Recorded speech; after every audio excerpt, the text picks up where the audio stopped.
So slavery, Sondermonk, and the struggles that had characterized the 1790s and the early 1800s in the colonies, as well as on the European continent, constituted the cultural and political context in which the early 19th century unfolded.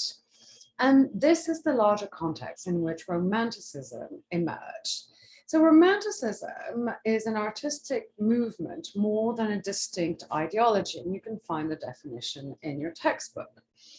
Now, while our Romantics themselves were a loose and at times heterogeneous collection of artists, poets, authors all around Europe, they did subscribe to similar principles, as you can see here. They believed in an idealized individual self-reflection. They recognized the irrational in the human. They valued spontaneity, uniqueness, imagination, and genius. So that also came with valuing the extremes of feelings and behavior. And as you can see from the image from William Blake, an early romantic, they would glorify emotion, imagination, genius, nature. And they proclaimed these as antidotes to the Enlightenment emphasis on reason and to classicism in the arts, which had characterized the Napoleonic era. So rather than turning to Greek or Roman history, Romantics turned to folklore and medieval legends first and foremost, and they invoked what was a wild, fevered, disorderly world and sought to capture deep-seated emotion. Most strikingly, Romantic poetry and painting elevated the wonders of nature and almost to the supernatural. And here we can see this in what will become characteristic of much Romantic painting, that is the depiction of nature and in all its glories, even in its most banal countryside.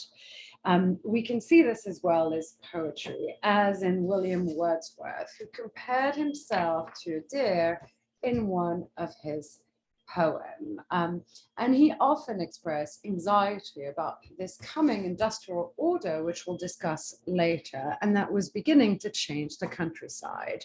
So an idealization of nature was characteristic of the Romantic.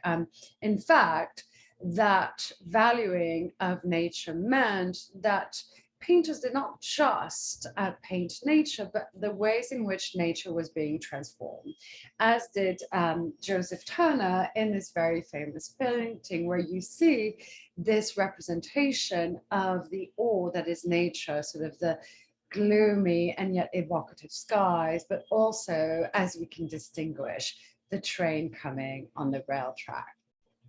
Now, in fact, Romantics saw the self as grounded in nature, and this is what determined what they deemed to be beautiful and even sublime. They always emphasized this natural landscapes, as in the case of the German Romantic painter Friedrich, here depicting the Arctic and the shipwreck. And remember that Mary Shelley, who wrote Frankenstein in the early 19th century, has her novel begin precisely in the Arctic, with Frankenstein following and chasing the one that he names the creature. So overall, what we see is nature depicted in misty and mysterious ways, and as William Turner did, or emphasizing travel and exploration with an emphasis on space, place, and time. Now, Romantics were also characterized by what I will discuss now, that is Orientalism. And Orientalism infused Romantic sense of beauty. Romantics were first and foremost bearers of Orientalism. So Orientalism is an aesthetic and cultural production. So how do we understand it? This means that it refers to something, the Orient, that didn't quite exist. And by the Orient, Europeans meant the East. And the Orient was a construction of European thinking. It was imagined as different, exotic, seductive, yet threatening. And this imagination relied on a relationship of power and domination, seeing the East as seductive, yet dangerous, but also as a place of the past that could never be modern. So why is that? And we have to see how, in fact, those ideas are present in some of the most famous Orientalist paintings, such as Delacroix's paintings that you can see here in front of you. So as a result of the 1798 Napoleonic campaign in Egypt, Europeans began to study what they considered to be the Orient, that they viewed as both exotic and backward.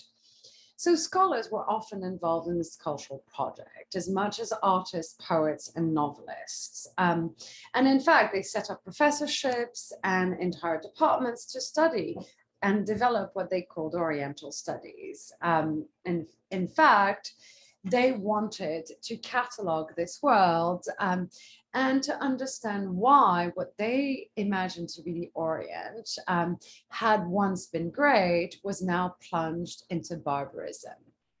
So for instance, what that meant is that the British Romantics celebrated authors who embodied Englishness and Christianity as the norm and center of civilization, as in Walter Scott's historic fictions, while expressing both fascination and fear of what they identified as the East, which is something you can see here in this painting, the simultaneous fascination and fear, the seductiveness with these lascivious bodies, the rich fabrics and jewelry, but at the same time, a scene of incredible violence that evokes barbarism in this way.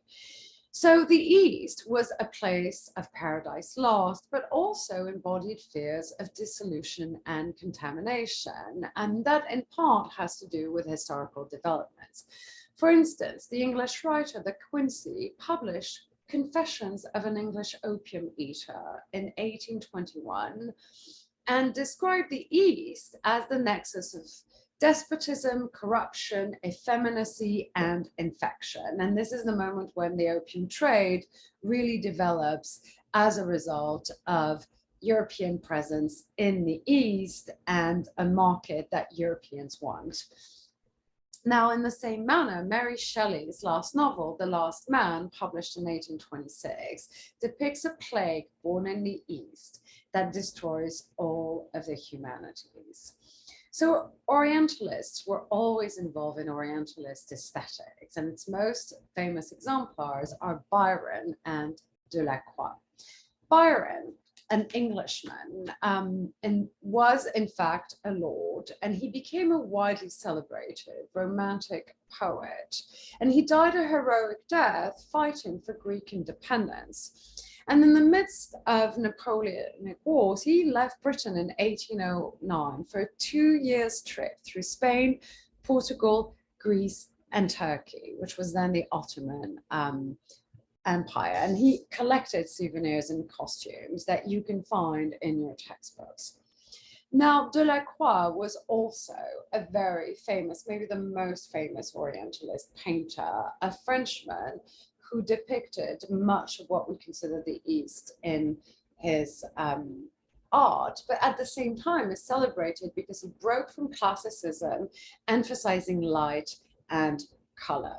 Here we can see an example of a classic Orientalist painting that will be the hallmark of what sustains European imagination of the East, but also its developing involvement and practice of colonialism. This is titled Women of Algiers in Their Apartment. So how is it Orientalist?